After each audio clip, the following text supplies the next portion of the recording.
Now it's up to you. Now it's up to you. This is a very special year. It's a holy year when the Feast of St. James falls on a Sunday. And on the 25th of July, we will celebrate the first holy year for 11 years. And to mark this very special event, I'm going to ask questions of a man, a pilgrim, who has been interviewing other pilgrims, 180 interviews since November 2020. Guilherme, how are you today? Tired because of my work. I was just thinking, my job are killing me. I'm just so tired. I'm preparing my next Camino, and I need to walk at least seven kilometers a day. Well, but I just feel so tired. But I'm happy. Although I'm happy to be here. We'll come to that. Where are you speaking from? Braga, Portugal. Where in Portugal? Where in Portugal? North of Portugal, more or less 50 kilometers from Porto. North of Porto. North of Porto. Yeah, more or less 100 kilometers to the border of Spain. And is this a village that you stay in? This is a town, not a village. This is a city, almost a city. Yeah, something like 250,000. Yeah, 250,000 more or less. My goodness, 1,000 people. Yeah, double the size of Santiago. Yeah. One strange thought. Until last year, I always thought that Santiago was bigger than Braga, and then there's nothing like that. But yeah, old Roman city, more than 2,000 years old. Kind of a bigger deal on the Middle Ages. Now, of course, it is one of the 4 most important cities in Portugal. But yeah, I guess there are several different issues regarding the born of Braga, but some people say is the year 18 before Christ, and some others 45 before Christ. They say that Braga is like the Vatican City of Portugal. Kind of. For example, you live in Spain, and I think because I don't know Vatican City yet, but I kind of realized, and I would like to say it's. For example, in Spain you have Sevilla, and I've kind of like to say that it's Sevilla, less bigger. Because there's a lot of churches too. Do you live in the center of Braga? No, I live in a parroquia, how the Spanish says, but on the suburbs of the town. Okay. I see. And how do you spend your time? Spend my time. When you're not making interviews. Okay. Before the Camino started in my life, I always like to do sports. Always. Sometimes I played indoor soccer. I played soccer. I was a mountain biker also. I like to run, to spend time with my friends, going to the cinema, all that stuff. And one thing, but I guess it's growing more a lot after the pandemic virus arrived. I like to read a lot. Now I'm reading a lot. Tell us about the last book that you read. The last book, it was a book called El Gran Caminante. Yeah, from Bolix. On the Westward Way. Wonderful book. I'm just in the middle of it, and I'm just so blessed that I can read something like that. Absolutely. That's amazing. Guillermo, how did the Camino come into your life? Okay, like I said before, I used to ride mountain bike a lot. This was 5 years ago.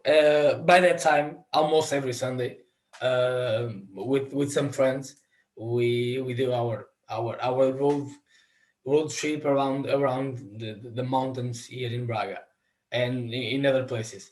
Um, and one of them mainly already have bicycle the Camino, Mm. 2 or 3 times. And of course, in these Sunday rides,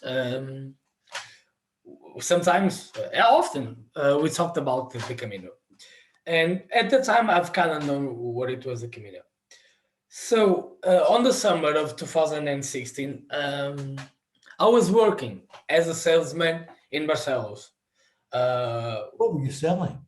uh, I was working for like this exhibition Mm. um, that happens every single year in Barcelos. It's called the Expo Barcelos. So I was Right. working there, trying to get companies to being there, to be present at the exhibition, at the expo. That was my work. So of course, I was every single day just driving around, walking around Barcelos. So you're just going to from shop to shop, from company to company, just talking to them, explaining to them what it was, and of course, mainly on the old town of Barcelos, but in every single small pueblos, small barracks, I every single time, every single day, mostly on summer, I watch pilgrims passing by, and that um, was something that really stick out to me. But regardless that, I didn't think about it. I've kind of known that at some point in my life I will do it by bicycle with this bicycle group, but nothing more than that. So in October, I was kind of in a bad place in my life. And 2 weeks before the exhibition, I left the job. I couldn't do it more. Was nothing good for it. Was not going great and nothing good to me. And always, Was and that, myself, I was was that, Guillermo, was that a difficult decision? no, not at all. Ah, No, no, not at all. Um, and even I was kind of in my own world. I need uh, in my inner. I understand at some point that I needed to change. I needed to do something to open my horizons, something like that. But I didn't know what. Uh, but on the 4th of July, 4th of October, I know the date. In the morning, I left the job. I left the job, and I went back to the center of Barcelos, and don't know why. This is true, I swear. Don't know why, but the first thing that I have done was talking to a couple of pilgrims. I talked to a couple from Australia, and that conversation made me walk the Camino, and made me go into the Camino. Walk is just another another well, thing later. Guillermo, explain what you mean. You had a conversation with them. I You don't didn't. know. I don't know why. I You just didn't. felt You didn't walk the next day. after that conversation, because they basically explained it wasn't their first Camino. I guess it was second. The first was the French, and they just explained to me that the Camino um, helped helped them to embrace themselves as a human beings, help them to grow, help them to be more and be better persons. So I've kind of understand that the Camino was what I needed to do to change something in my life. There was the meaning of that conversation, I guess. So, Guillermo, how long after that conversation did you pack a rucksack and start to walk? 3 weeks. My goodness. 3 weeks, yeah. So And tell us about the 3 weeks. the 3 weeks, How much preparation did you do? a lot. Not in terms of planification. The Camino was more mentally, and No, stop. Did you have a rucksack? no, nothing at all. Did you have a sleeping bag? Nothing. That's just another different story about the sleeping. The question. Where did that in 3 weeks' time? What I've done it in these 3 weeks. So I left the job. I didn't say my parents. I still live with my parents. I didn't say that I left the job to my parents. And that 3 weeks, I spent it in Barcelona just talking to people. That was my preparation for the Camino. Guillermo, where did you get the rucksack and the sleeping bag and and the socks? After that 3 weeks,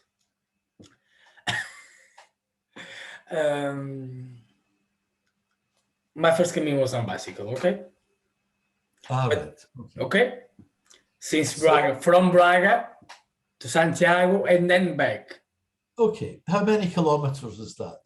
400. 400, my goodness. Yeah. And Guillermo, did you feel like a pilgrim? Yes, I felt. Yes. But because I did something different than the Bicigrinos or the pilgrims that done it these days. But let's go back a little behind. When I started the Camino, I didn't add back a sleeping bag. And that's a question. You didn't? Sorry, I didn't. I didn't start the Camino with a sleeping bag. No, you went on your bicycle. I went on my bicycle without sleeping bag. How did you sleep? My first night on the Camino was without nothing. I started in Albergue of. I slept in Albergue of Ponta de Lima, and there was no blankets. There was no anything to cover me. So I slept in my clothes. Yes, of course. And just on the cold.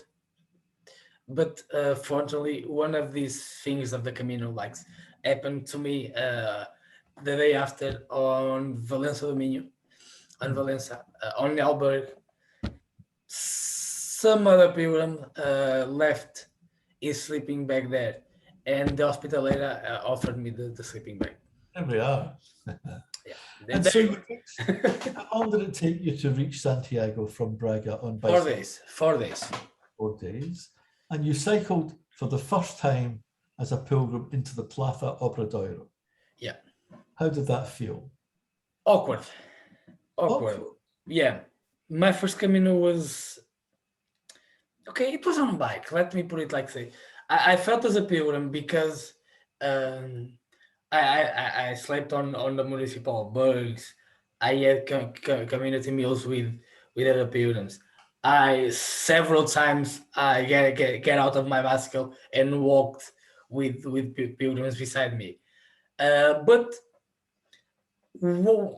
arriving in Praça do Obradoiro, yeah, I was happy, but was nothing too serious, nothing too.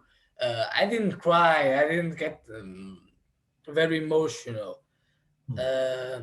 Yet the day after, before going back home, yeah, there was something that made me cry.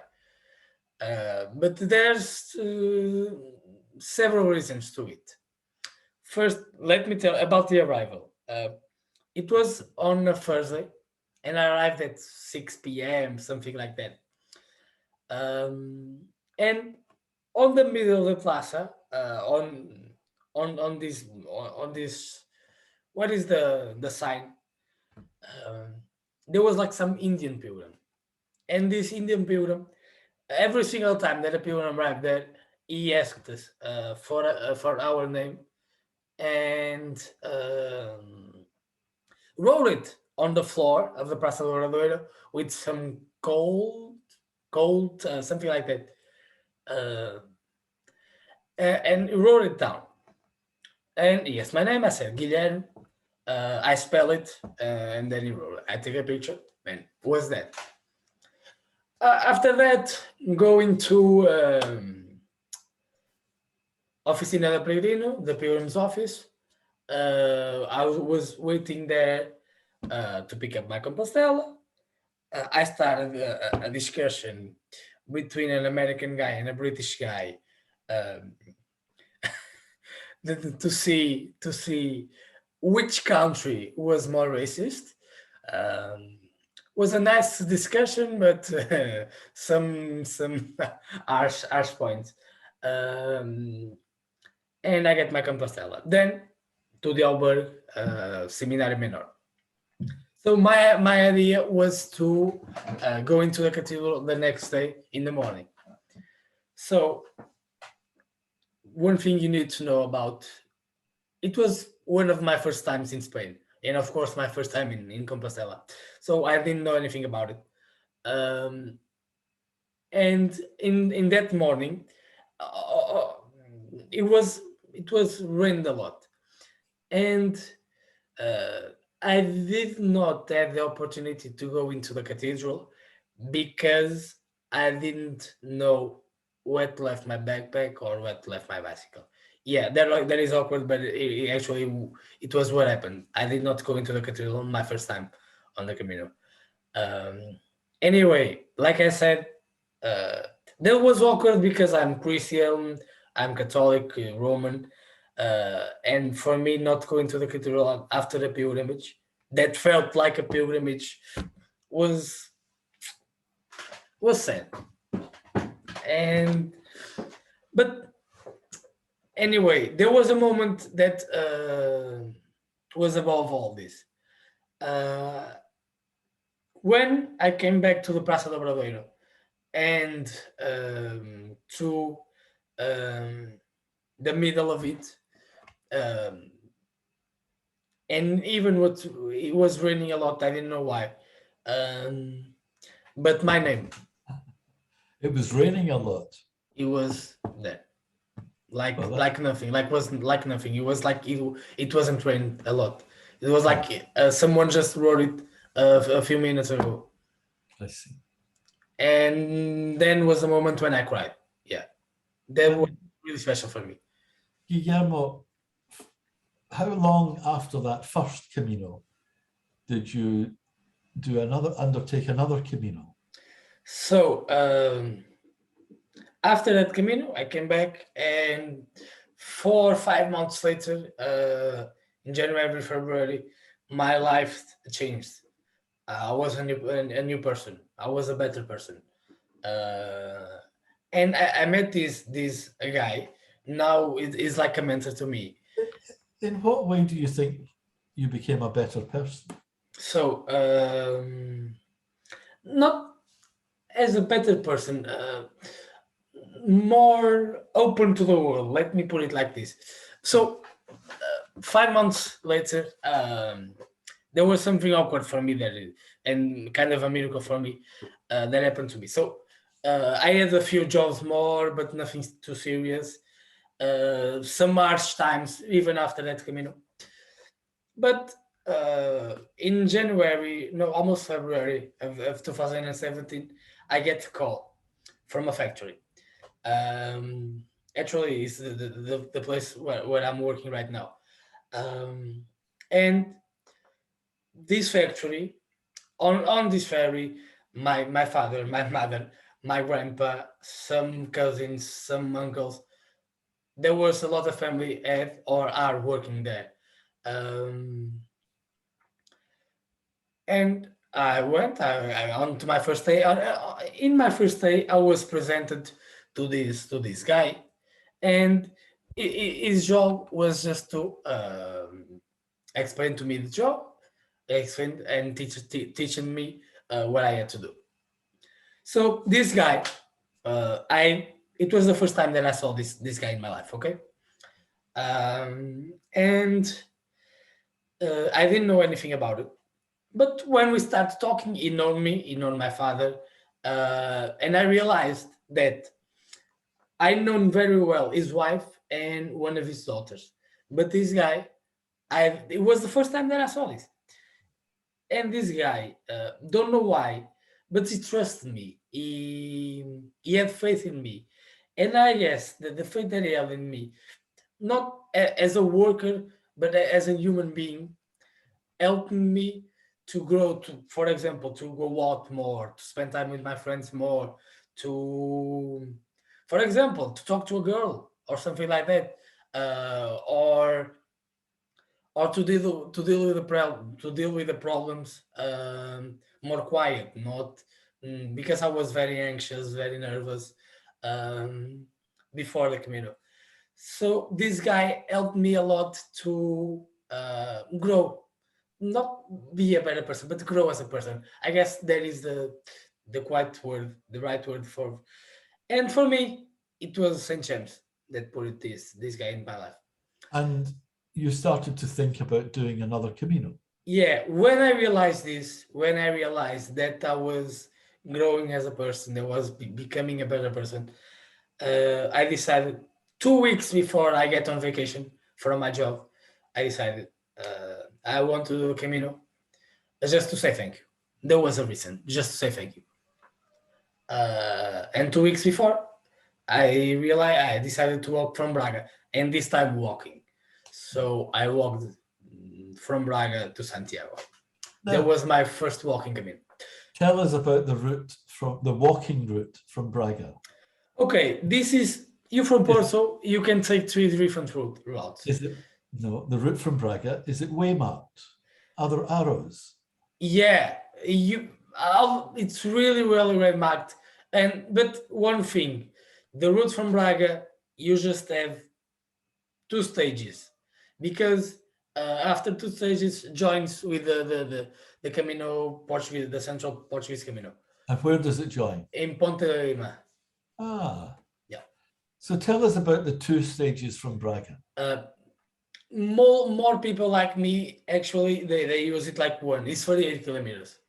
38, How many kilometers? 38. 38. Yeah.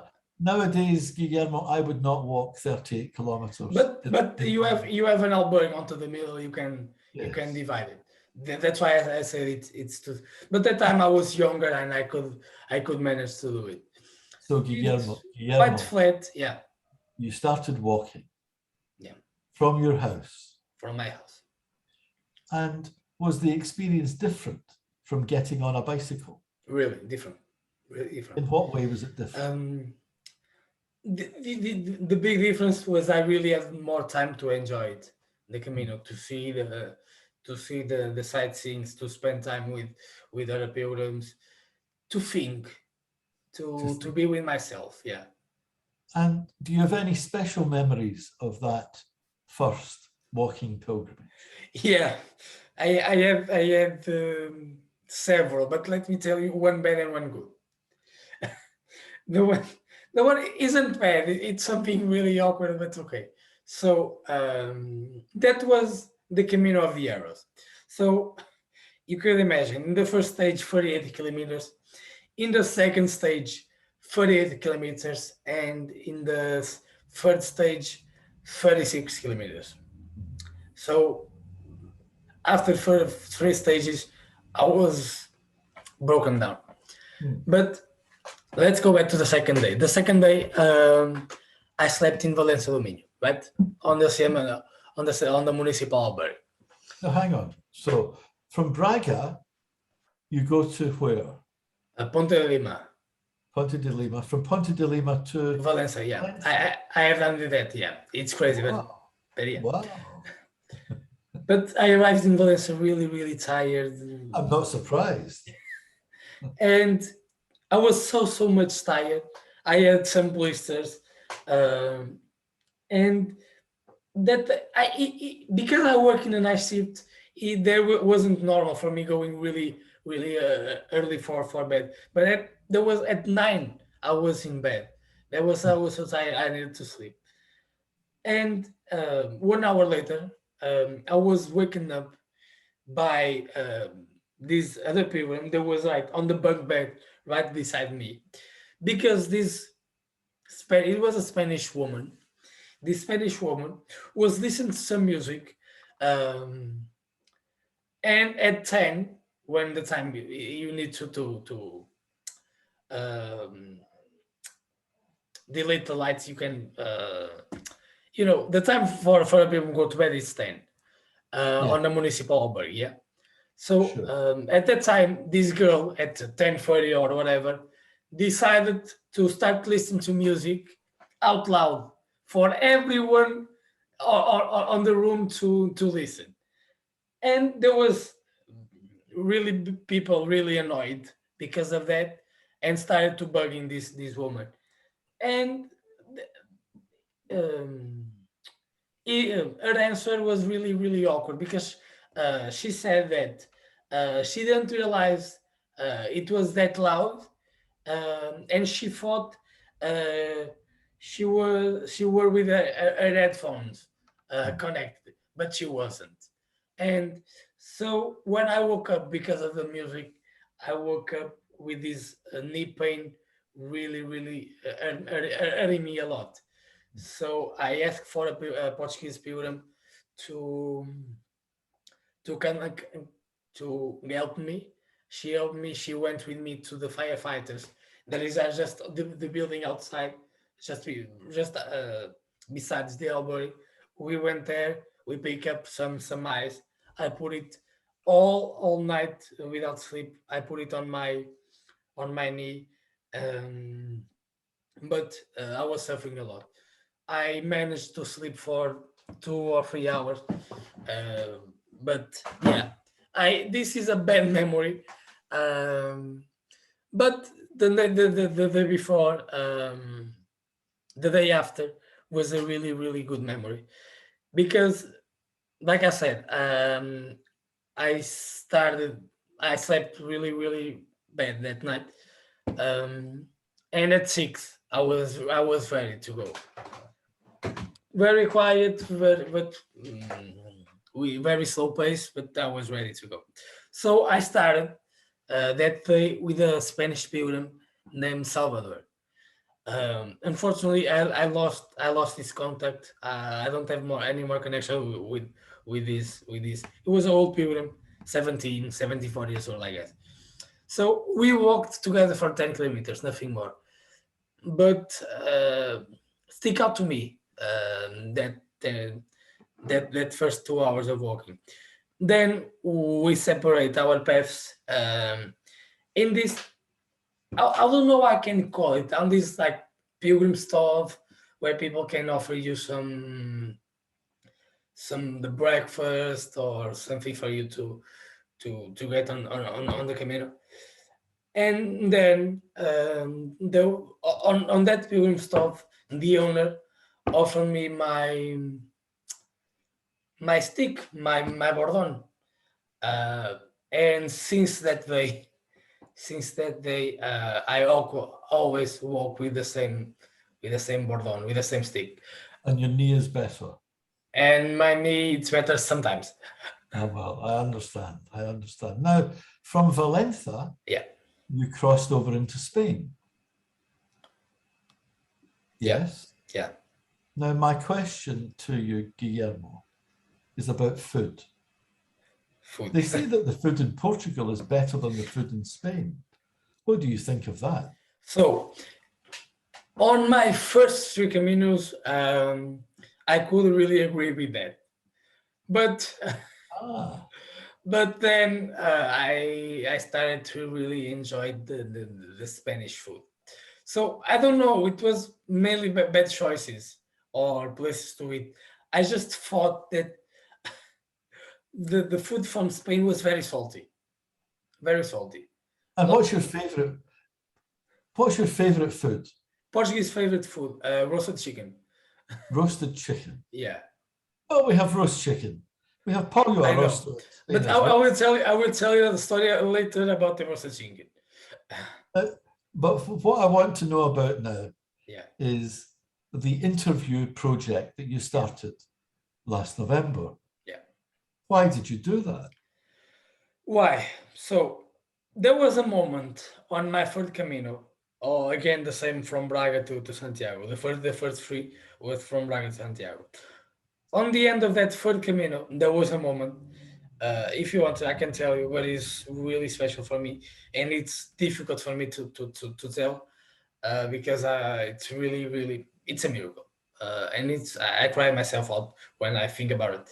So after this moment, after that Camino, even after that Camino, I realized that I needed to do more for the Camino than just walk. Okay, so after that Camino, I was searching for a place where I can be hospitalero. So I found I am hospitalero. Not right now because the municipal albergues in Porto are still closed. But until before the pandemic virus, I was hospitalero on the albergue Casa da Recoleta in Barcelos. It's a municipal albergue of Barcelos, but isn't in Barcelos. It's 10 kilometers further. And I'm hospitalero mostly on weekends. And even when I was not as an hospitalero, sometimes I would try my car around the Camino, just offering some bottles of water to pilgrims, meeting pilgrims. I've kind of known and understand this is my way to trying to pay back to the Camino and Saint James what they have given to me and still are given. And Guillermo, how many interviews have you carried out? No idea. Really? Yeah, but let me just finish. It's really it's almost nothing. So the pandemic virus arrived. The pandemic virus arrived. I have walked the Winter Camino in 2020. Yes. But after the Winter Camino was really special, that Camino, and even in August, in the middle of the pandemic virus.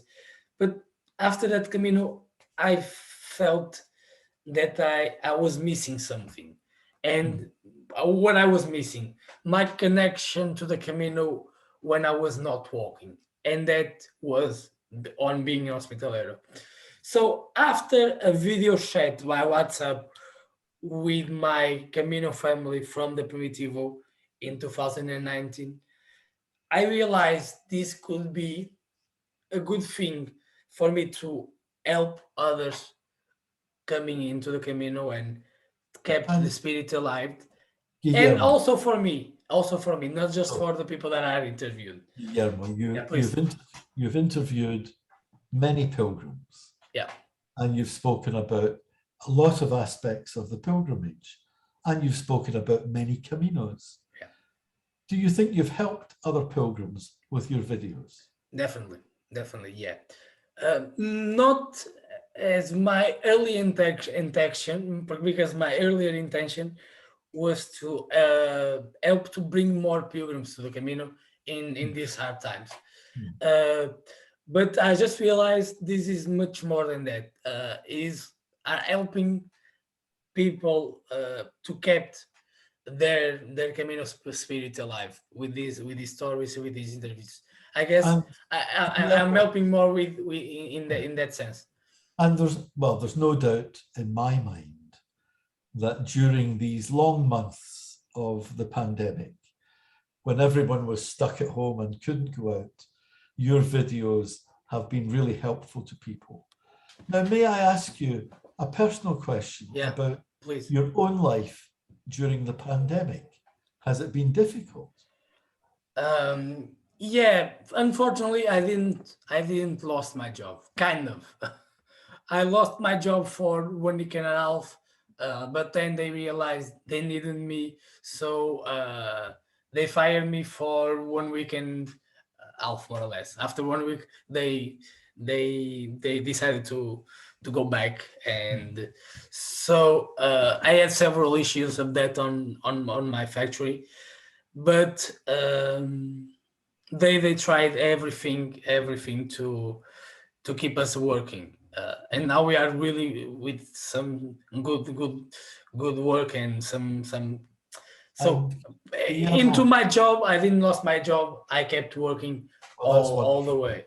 That's That wonderful. is, Your family, have they all been well? Yeah, fortunately, my mother, mainly my mother, yeah, she has several issues. Nothing big because of the virus, but before, so we had to be more careful than just for us. So because of my mother, we need to be careful all the way because Of of big course. because health, some heart issues, some lungs issues, And diabetes. has So has she now been vaccinated? yeah, both of my mother and my father. Yeah, me And still when not. will you be vaccinated? Actually, I made some appointment for the next days. I'm waiting for a date.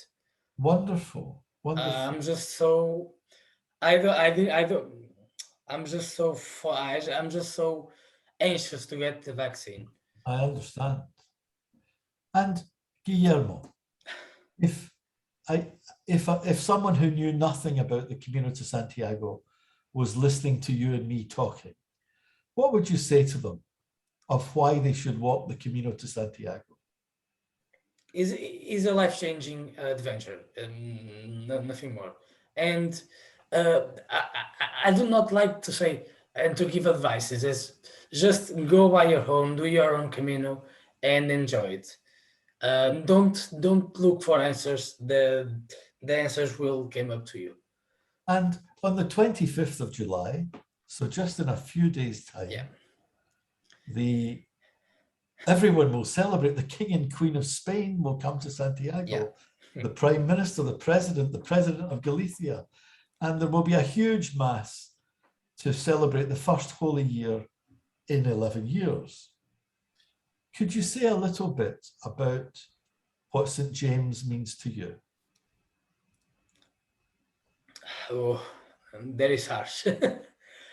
So on my second Camino, sorry. Whew, on my second Camino in Padron, I met this little ermita, this little church called Santiago do Monte. Um, and in that place, I just felt this energy. I can't explain. And you will understand. People that walk the Camino will understand. Um, and I just felt like this inner peace in that place that I couldn't felt in any place else. And I made a promise. I made a promise to him. Um, uh, a promise that I need to to walk at least if I can at least one Camino a year. If I can, if I am able. So 5 years, 5 Caminos. Um, and every single moment when I am down, when I am in needed of more of his help, is there. And even more after when I started this project, I started this project um, to help and to feel that I am helping. And he's just giving me so many things. He's just giving me so many things that I'm so blessed to have him in my life. Wow. Um, I cannot put it in words. I just feel that I don't see my life without him in my life. And for example, like I said, I was fired for 2 weeks or something like that, and the week before, uh, the week before I was on the Camino. On my factory, they fired 40 persons, and I was the only one to be able to stay. Wow. Things like this. I understand. Guillermo, Sorry. no, listen, we've got to stop because you and I could talk all night. Yeah. What we should both do is wish everyone who watches this a very happy St. James's Day. Yeah. So happy St. James's Day to you, Guillermo. Happy And St. James Day to you too. from you there in Braga, Happy St. James's Day to everybody.